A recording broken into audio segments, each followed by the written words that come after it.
Hello and welcome guys. मैं हूं आपका दोस्त और होस्ट राहुल रावत। आप सभी का एक बार फिर से स्वागत करता हूं आपके अपने YouTube channel one step up nothing is impossible में। गाइस, जिला दर्शन हम पढ़ रहे हैं और जिला दर्शन में आज हम देखेंगे उत्तरकाशी जनपद, जो कि हमारा जिला नंबर 3 होगा इस सीरीज़ का। तो चलिए ज़्यादा समय न लेते हुए आज का वीडियो अपना शुरू करते हैं।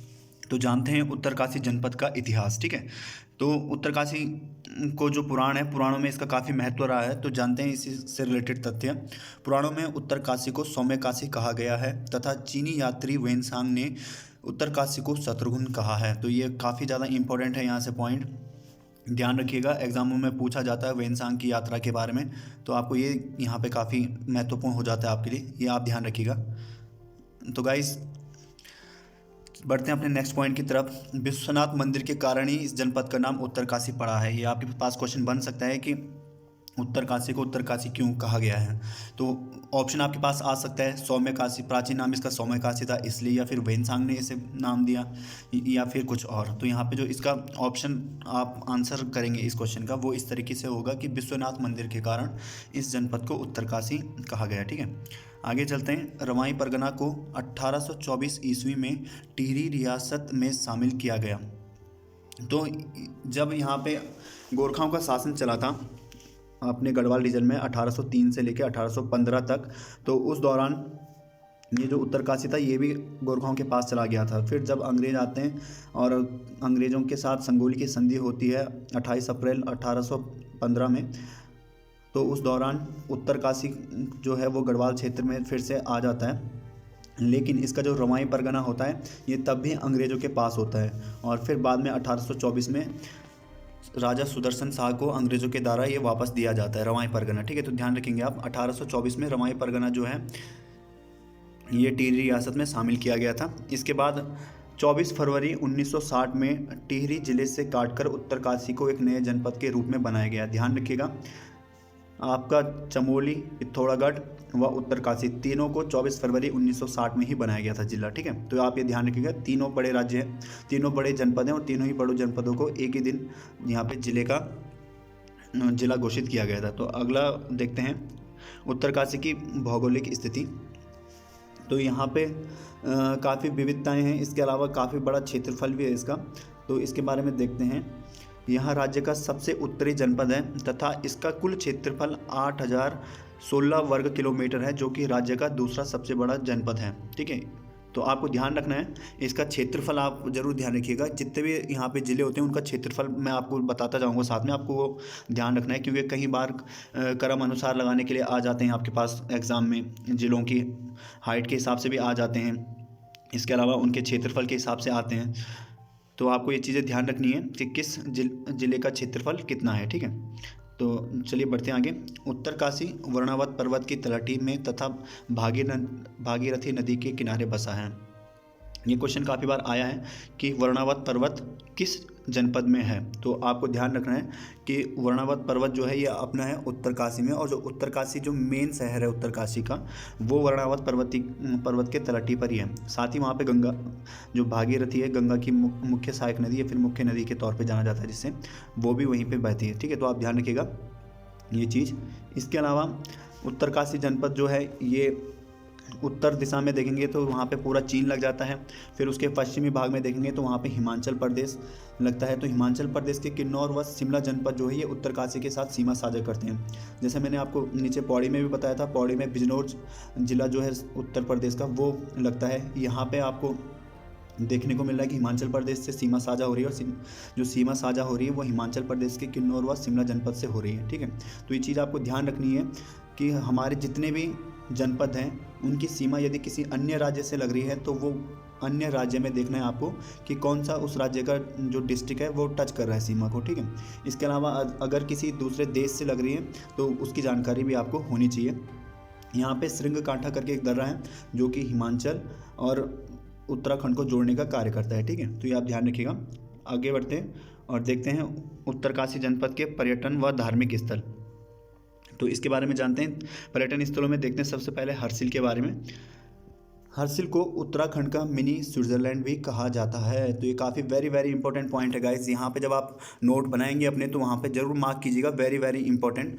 क्योंकि उत्तराखंड का जो स्विट्ज़रलैंड है ये नॉर्मली जब पूछा जाता है तो हम लोग कोसानी को टिक करते हैं, जो कि महात्मा गांधी ने उसको बताया है, ठीक है। इसके अलावा जब उत्तराखंड का कश्मीर कहा जाता है तो हम टिक करके आते हैं पिथौरागढ़। लेकिन जब मिनी स्विट्जरलैंड आपसे यदि कभी गलती से पूछ लिया गया तो वहाँ पे मोस्टली लोग इस क्वेश्चन को गलत करके आ जाएंगे और वो ऑप्शन टिक मार के आएंगे कोसानी।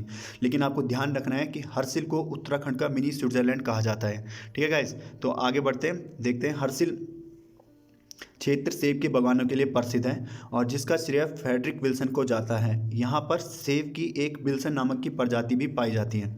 तो ये काफ़ी महत्वपूर्ण पॉइंट है। उत्तरकाशी राज्य में सबसे ज़्यादा सेब उत्पादन करने वाला जिला भी है। इसके अलावा यहाँ पे जो सेबों की प्रजाति है विल्सन प्रजाति, आपको ध्यान रखना है। आप ध्यान रखेंगे इससे कि विल्सन प्रजाति पाई जाती है उत्तरकाशी में। इसके अलावा जो हमारे राज्य के सेब दिल्ली में जाते हैं विक्रय के लिए, उनका जो नाम होता है वो ब्रांडिंग होती है न्यूजीलैंड के नाम से, न्यूजीलैंड ब्रांड के नाम से। इसके अलावा जो अदर्स सेबों की बिक्री होती है उनका होता है हिमाद्री के नाम से, ठीक है। तो ये आप ध्यान रखिएगा। आगे बढ़ते हैं और विल्सन के बारे में जानते हैं थोड़ा। विल्सन को स्थानीय भाषा में पहाड़ी या फिर राजा विल्सन भी कहते हैं। पहाड़ी विल्सन या फिर राजा विल्सन के नाम से भी जाना जाता है वहाँ पे स्थानीय भाषा में। साथ ही विल्सन ने क्षमा चाहूँगा 1900, ये यहाँ पे थोड़ा सा मिस्टेक हो चुका है। तो गाइज़ यहाँ पे थोड़ा सा मिस्टेक हो चुका है, इसके लिए क्षमा चाहूँगा। ये जो है यहाँ पे 1864 होगा, ठीक है। ये 1864 होगा, ना कि 1964। तो ये ध्यान रखेंगे आप, 1864 आप कीजिएगा जब अपने नोट्स बनाएंगे। तो 1864 ईस्वी में विल्सन यहाँ पे अपना एक हट बनाता है। इसके अलावा जो विल्सन उत्तर हर्सिल क्षेत्र को अपने पास पट्टे में लेता है, ये लेता है 1840 ईस्वी में, ठीक है। टिहरी के जो राजा थे उस समय, उनसे ये भूमि को पट्टे पर लेता है और कब तक के लिए लेता है, 1864 के लिए। और 1864 में यहाँ पे अपना एक हट बनाता है, ठीक है, रहने के लिए, आवास जिसे कहते हैं कॉटेज, वो यहाँ पे अपना बनाता है। इसके अलावा यहाँ पे इसने अपने सिक्के भी चलाए थे। साथ ही साथ पहली बार ऐसा हुआ था कि जब किसी भी व्यवसाय के लिए हमारे यहाँ पे जल मार्ग का इस्तेमाल किया गया था, वो भी विल्सन के द्वारा ही हुआ था, ठीक है। तो आगे बढ़ते हैं और अब हर्सिल जो है, हर्सिल में दो नदियों का संगम होता है, एक भागीरथी व जलांधरी। ये आप संगम जो है ध्यान रखिएगा। और हर्सिल काफ़ी महत्वपूर्ण स्थान है उत्तरकाशी जनपद का, तो वो हो सकता है कि क्वेश्चन में आपको पूछे। तो आपको ध्यान रखना है कि जो हर्सिल है, हर्सिल किन दो नदियों के बीच संगम पर है। तो यहाँ पे भागीरथी व जलांधरी नदी बहती है, तो आपको ये ध्यान रखना है, ठीक है। आगे देखते हैं हरकी-दून के बारे में। हरकी-दून क्षेत्र सुपीन नदी के बेसिन में स्थित है। सुपीन और रुपीन, आपको दो धाराएं पता होगी। सुपीन का जो उद्गम स्थल है स्वर्गारोहिणी, ठीक है। तो वो सुपीन और रुपीन मिलके आगे टॉन्स नदी को बनाते हैं और ये कहाँ पे बनती है, नटवाड़ में, ठीक है। तो ये आप ध्यान रखिएगा, नटवाड़ भी उत्तरकाशी के अंदर ही पड़ता है। तो हरकी-दून जो है वो सुपीन नदी के बेसिन पे यानी कि तट पे है। इसके अलावा हरकी-दून क्षेत्र में ईस्ट जो देवता है वहाँ पे वो है शमसु देवता। और शमसु देवता किसका रूप माना जाते हैं, दुर्योधन का। तो आपके पास क्वेश्चन बन सकता है उत्तराखंड के किस जनपद में दुर्योधन की पूजा की जाती है, या फिर किस क्षेत्र में दुर्योधन की पूजा की जाती है। तो आप वहाँ पे जो ऑप्शन रहेगा, ऑप्शन को देखेगा, हरकी-दून ऑप्शन में होगा, आप उसको टिक मार के आ जाएंगे, ठीक है। ये क्वेश्चन बन सकता है वैसे गाइस कि किस क्षेत्र में दुर्योधन की पूजा की जाती है, क्योंकि दुर्योधन एक नेगेटिव कैरेक्टर था महाभारत के अंदर। आप देखेंगे तो नेगेटिव कैरेक्टर की भी पूजा होती है हमारे उत्तराखंड में कई जगह पे, तो ये आपको देखने को मिल जाएगा। इसके अलावा विश्वनाथ मंदिर के बारे में बात करते हैं, जिनके विश्वनाथ, बाबा विश्वनाथ के नाम पे ही उत्तरकाशी का नाम पड़ा है। तो ये देखते हैं, जो मंदिर है ये कत्यूरी शैली का बना हुआ है। मंदिरों की जो शैली होती है काफ़ी ज़्यादा महत्वपूर्ण होती है, तो आप ध्यान रखेंगे विश्वनाथ मंदिर जो है ये कत्यूरी शैली में बना हुआ है। इसके अलावा इसका जो पुनरुद्धार है ये 1857 ईस्वी में सुदर्शन शाह की पत्नी रानी खनेती ने किया था, ठीक है। तो जो सुदर्शन शाह की वाइफ थी खनेती, रानी खनेती, टिहरी रियासत की, तो उनके द्वारा जो पुनरुद्धार है ये किया गया था विश्वनाथ मंदिर का, ठीक है। इसके अलावा विश्वनाथ मंदिर के ठीक सामने ही एक शक्ति मंदिर है, जहाँ पे एक 6 फीट का त्रिशूल विद्यमान है। तो आप जाएंगे जब उत्तरकाशी में तो वहाँ पे आपको विश्वनाथ मंदिर मिल जाएगा, काफ़ी अच्छा मंदिर है। इसके अलावा उत्तरकाशी के नटाड़ गांव में पोखू देवता का मंदिर स्थित है। मंदिर में देवता दर्शन करना वर्जित है। मंदिर के पुजारी भी अपनी पीठ देवता की ओर करके पूजा करते हैं। ठीक है, तो जब आप पोखू देवता में जाते हैं तो वहाँ पे मंदिर में अलाउ नहीं किया जाता आपको मूर्ति को देखना, और जो अमूमन लोग होते हैं वो पीठ की साइड देवता की तरफ करते हैं। और साथ ही साथ जो पोखू देवता है इनको माना जाता है कर्ण का प्रतिनिधि एवं भगवान शिव के भक्त के रूप में जाना जाता है, तथा उत्तरकाशी में इनको न्याय के देवता के नाम से भी जाना जाता है। ठीक है, तो ये मैंने यहाँ पे नोट लिखा है, आप इसको देख सकते हैं। भगवान शिव के सेवक हैं पोखू देवता, और न्याय के देवता भी इन्हें कहा जाता है। इसके अलावा उत्तरकाशी में समेश्वर मेला लगता है। समेश्वर मेला आप कंफ्यूज मत होइएगा सोमेश्वर मेले से और समेश्वर मेले से। सोमेश्वर अल्मोड़ा में लगता है और समेश्वर जो है उत्तरकाशी में लगता है। क्वेश्चन बन सकता है वैसे, कई बार ऐसे ट्रिकी क्वेश्चन आ जाते हैं, थोड़ा बहुत कंफ्यूज करने के लिए आयोग पूछ देता है, तो वहाँ पे कंफ्यूजन हो सकता है। तो आप लोगों को ये ध्यान रखना है कि समेश्वर मेला जो है ये उत्तरकाशी में लगता है। इसकी विशेषता क्या है मेले की? इसमें जो है तीर चलाना होता है। पेड़ों पर जो पशु होते हैं वो तीर चलाते हैं। पशु का मतलब होता है जो लोग अपनी गाय बच्चियों को चराने के लिए दूर दूर चले जाते हैं। जैसे आप देखते होंगे कि काफ़ी भेड़ बकरियों के साथ लोग जो हैं आपको कई बार दिख जाते होंगे, तो उनको पशु भी कहा जाता है। इसके अलावा जो वो पशु होते हैं वो क्या करते हैं कि कुल्हाड़ी के ऊपर नंगे पैर चलते हैं। कुल्हाड़ी का मुंह खड़ा किया जाता है, उनके ऊपर नंगे पैर चला जाता है। और जो समेश्वर है इनको दुर्योधन का अवतार माना जाता है। जैसे कि मैंने बताया था आपको ऊपर, हर की दून में दुर्योधन की पूजा की जाती है। तो वही जो शमशु मंदिर था, शमशु मंदिर में ही समेश्वर का मेला लगता है। ठीक है, इसके अलावा गेंदवा मेला, फिर से सेम चीज़ यहाँ पे रिपीट हो रही है कि गेंदवा मेला और गिंदी मेला दोनों में कन्फ्यूजन हो सकता है। गिंदी मेला मैंने आपको बताया कि पौड़ी में, और गेंदवा मेला उत्तरकाशी में। यहाँ पे मकर संक्रांति के अवसर पर नटवाड़ क्षेत्र में एक मेला लगता है। और इसमें क्या होता है कि गांव को ना दो धड़ों में बांटा जाता है। जो पहला धड़ होता है उसको पानसाई कहा जाता है, और दूसरा धड़ जो होता है उसको साठी कहा जाता है। तो जो पानसाई लोग होते हैं वो पांडवों का जो प्रतिनिधित्व है वो करते हैं, वो कहते हैं कि हम पांडव हैं। इसके अलावा जो साठी होते हैं ये कौरव का प्रतिनिधित्व करते हैं। ठीक है, तो ये काफ़ी इंपॉर्टेंट पॉइंट है आपके लिए। आप देखिएगा इन ऐसे जो मेन आपके पास पॉइंट आते हैं उनको आप नोट डाउन जरूर कीजिएगा, ताकि आने वाले एग्जाम में आपको हेल्प मिल सके। रिविजन करते टाइम आपको जो मेन मैं कहता हूँ कि वेरी इंपॉर्टेंट पॉइंट है उनको अलग से नोट कर देना है। जब एग्ज़ाम होता है उससे एक हफ्ते पहले आप इसको रिवीजन अच्छे से कर सकते हैं, ताकि, और काफ़ी इंपॉर्टेंट पॉइंट होते हैं जो मैं यहाँ पे वेरी वेरी इंपॉर्टेंट कह रहा हूँ, इनके आने की बहुत ज़्यादा संभावनाएं होंगी एग्ज़ाम में, तो आप ये चीज़ ध्यान रखिएगा। इसके अलावा विशु मेला है, काफ़ी प्रसिद्ध मेला है। जो विशु मेला में जो इसकी खासियत है, इसमें धनुष बाण का एक रोमांचक युद्ध होता है, और स्थानीय भाषा में जो युद्ध होता है उसको जो खेलते हैं लोग, युद्ध करते हैं जो लोग, उनको ठोठा कहा जाता है। ठीक है, तो ध्यान रखिएगा, ठोठा खेलना कहते हैं इस युद्ध को। और विश्व मेला खाली उत्तरकाशी में नहीं, इसके अलावा जौनसार भाबर में, देहरादून का जो क्षेत्र है वहाँ पे भी लगता है। चक्राता में भी विश्व मेला लगता है। ठीक है, तो ये चीज़ें आप ध्यान रखेंगे। इसके अलावा एक अन्य मेला है लोसर मेला। ये डूंडा उत्तरकाशी में जाड़ बूटियों से संबंधित है, और जब जनजाति हम पढ़ेंगे तो वहाँ पे भी जनजातियों में काफ़ी एक्सप्लेन करेंगे इसे। लेकिन ध्यान रखने आपको, जो लोसर मेला है किस जनजाति से संबंधित है, इस तरीके से क्वेश्चन बन सकता है। या फिर जो जाड़ है, जाड़ बूटियाँ, उनसे संबंधित कौन सा मेला है, वो आपके पास क्वेश्चन आ सकता है। तो आप ध्यान रखेंगे, लोसर मेला जो है ये उत्तरकाशी के डूंडा क्षेत्र में होता है, और जो यहाँ पे ये मेला है ये जाड़ जनजाति से संबंधित है। ठीक है, जाड़ एक भोटियों की प्रजाति है। एक अठोड़ मेला है, ये भी उत्तरकाशी में ही लगता है। नौगांव में प्रत्येक 3 वर्षों के बाद, यानी कि हर 3 वर्ष के अंतराल में ये मेला लगाया जाता है। और जो ये मेला है मुख्यतः ये किस चीज़ के लिए है? पशुपालन और उसके व्यवसाय से जुड़ा है, यानी कि वहाँ पे पशुपालन के बारे में बताया जाता है, साथ ही साथ उनका व्यवसाय यानी कि क्रय विक्रय भी वहाँ पे होता है। ऐसे काफ़ी सारे मेले हैं जहाँ पे पशु का क्रय विक्रय किया जाता है उत्तराखंड में, तो आप ध्यान रखेंगे अठोड़ मेले को उत्तरकाशी में।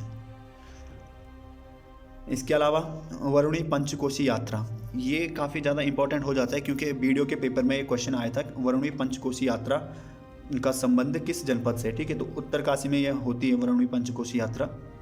इसके अलावा मैं आपको बता दूं कि ये जो हमारे पास उत्तरकाशी में नदी है भागीरथी, वह वरुणा नदी, ठीक है, वरुणा को श्यामला भी कहा जाता है, तो श्यामल सॉरी, तो वरुणा नदी के संगम पर लोग स्नान करते हैं, और उसके बाद गंगा जल लेके यात्री जो होते हैं वह गंगा जल लेके वरुणावत पर्वत की ओर चलते हैं। और ये जो यात्रा होती है टोटल ये कितने किलोमीटर की होती है?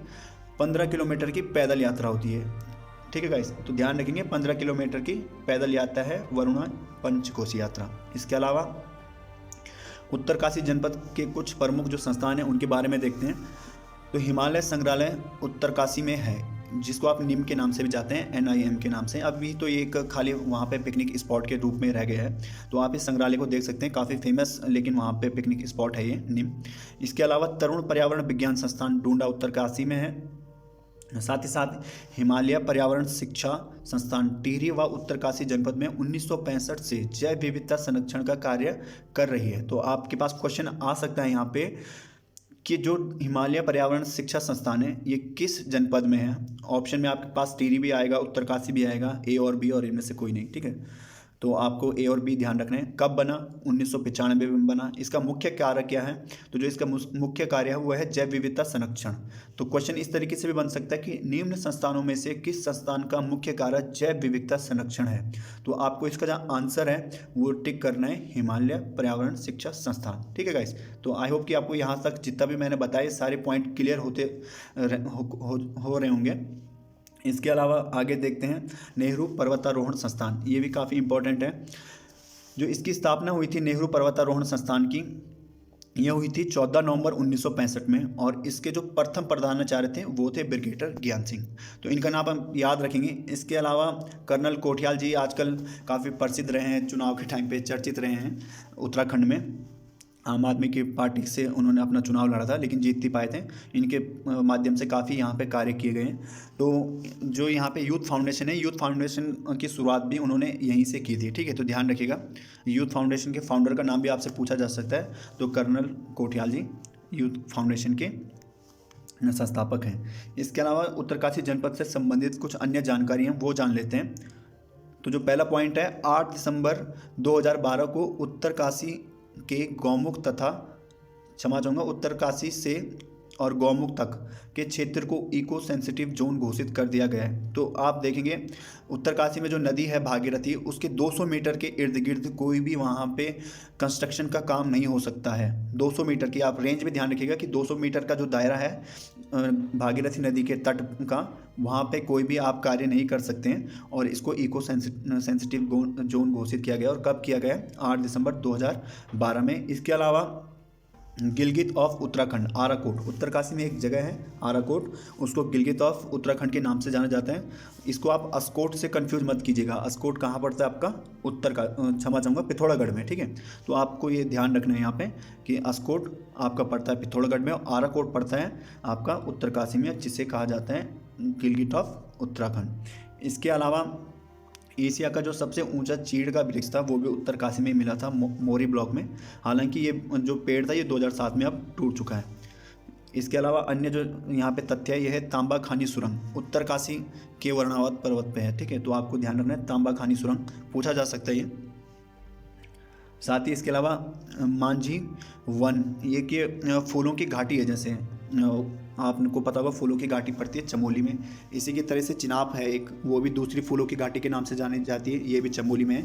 ऐसी एक मांझी वन फूलों की घाटी है और ये पड़ती है आपकी उत्तरकाशी में। तो ये क्वेश्चन बन सकता है, मांझी वन फूलों की घाटी किस जनपद में है? तो आपको ध्यान रखना है ये है आपके चमोली में। इसके अलावा उत्तरकाशी का जो नेलंग दर्रा है, नेलंग घाटी आपको पता होगा उत्तरकाशी से और चीन की तरफ जाती है, यानी कि भारत और चीन को जोड़ने वाला एक दर्रा है। नेलंग घाटी को पहाड़ का रेगिस्तान और उत्तराखंड का लद्दाख के नाम से भी जाना जाता है। तो पहाड़ का रेगिस्तान किसे कहा जाता है उत्तराखंड में? नेलंग घाटी को। इसके अलावा उत्तराखंड का लद्दाख किसे कहा जाता है? तो ये भी आपको ध्यान रखना है, ये कहा जाता है आपका नेलंग घाटी को। तो काफ़ी अच्छे यहाँ पे पॉइंट निकल के आए हैं। आई होप आप सभी को ये क्लियर हो रहे होंगे साथ ही साथ। इसके अलावा एक बास्पा घाटी है जो कि आपकी हरसिल उत्तरकाशी में पड़ती है, ठीक है गाइस। तो उम्मीद करता हूँ यहाँ तक आपको सभी पॉइंट क्लियर हो चुके होंगे। काफ़ी अच्छे से एक्सप्लेन किए हैं, करने की कोशिश की है मैंने। यदि कोई कमी रह जाती है तो आप प्लीज़ मुझे कमेंट बॉक्स में बताइएगा कि मैं किस तरीके से यहाँ पे और इम्प्रूवमेंट कर सकता हूँ, ठीक है। तो कुछ अन्य जानकारियाँ जो मैं आपके साथ शेयर करना चाहूँगा। इसके अलावा जो यहाँ पर लाल चावल होते हैं ना, उत्तरकाशी में काफ़ी फेमस हैं लाल चावल। ये होते हैं आपके रवाई घाटी में, ठीक है, सिराई रवाई घाटी में लाल चावल होते हैं। इसके अलावा यहाँ पे रक्तवन व सुंदरवन एक तपोवन क्षेत्र पड़ता है उत्तरकाशी में, जिसमें आपका रक्तवन व सुंदरवन जो गौमुख के आसपास के क्षेत्र हैं वो वहाँ पे आते हैं तपोवन के अंदर। साथ ही साथ उत्तरकाशी में जो राजमा होती है, हल्के छिलके वाली राजमा, ये काफ़ी ज़्यादा फेमस है। ठीक है, तो आई होप गाइस कि आपको आज का जो वीडियो है ये पसंद आया होगा। इसी के साथ आज का अपना वीडियो समाप्त करते हैं। जय हिंद, जय भारत।